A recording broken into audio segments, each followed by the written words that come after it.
called by the chairman of CEC, who is none other than the President of Uganda, His Excellency Yoweri Kaguta Museveni. The Central Executive Committee meeting, which has convened this afternoon at Entebbe State House, has resolved to open up the speakership and deputy speakership race in the 12th Parliament to all party members. The first National Vice Chairperson attended, Alhaji Moses Chigongo. The second National Vice Chairperson sent apology. The letter was read to CEC, indicating that she is not able because she is indisposed. And that apology was received and accepted. The Chairperson of NRM Electoral Commission, who is a member of CEC, attended. The Secretary General, the Deputy National Treasurer, and the National Treasurer all attended as members of CEC. We had a quorum of 23 members. Other members who attended are the guests of the Chairman of CEC, the former Vice President or the current, the Vice President, the Prime Minister, and even the Deputy Speaker, Right Honorable Tayeba, attended. CEC resolved that since the Right Honorable Anita Among had withdrawn from the race and had written to the chairman of the party a letter which was read to CEC, there was need to start the process afresh.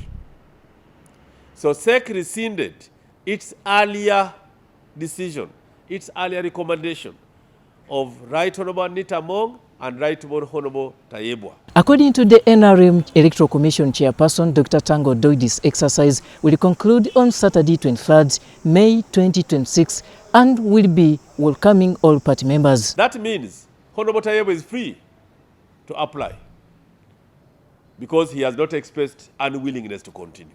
And other members are also willing or free to come in.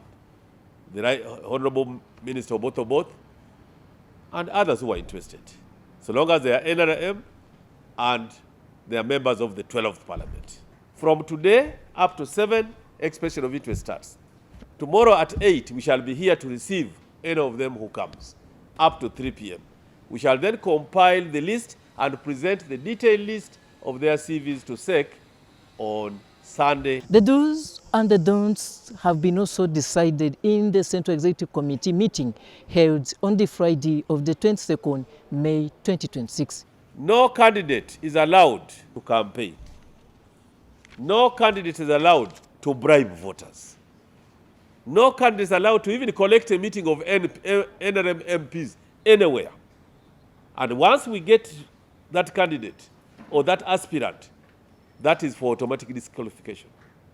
Once we get evidence which we can actually legally defend, that this person has collected people, has given money, has done this, in the space of time we have, that person shall be disqualified. The NRM Electoral Commission Chairperson, Dr. Tanga, Odoi, has informed UBC that the caucus will be convening on the same Sunday in the afternoon to rubber stamp the two candidates who will be forwarded to the whole house, convening on the 25th of May 2026 at Kololo Ceremonial Grounds to vote the Speaker and the Deputy. The moment the party says the following aspirants are the candidates, those are the ones which are presented in Kololo. They must be people with a very good legal background. They must be people who belong to the party called NRM, who have voted on the ticket of NRM, and who are current members of the 12th Parliament. The process of arriving at two candidates for the slots of Speaker and Deputy for the 12th Parliament is a process which has raised dust within the NRM party. Many candidates, mainly members of Parliament, have expressed interest in these two slots. Right Honorable Anita Among put it in writing that she is no longer interested in contesting for Speaker of Parliament and will support a position, any of the candidates that CEC will have recommended. She will even lead as a front runner in campaigning for that candidate. I'm Robert Onyango for UBC News here at the NRM Electoral Commission offices. But cannot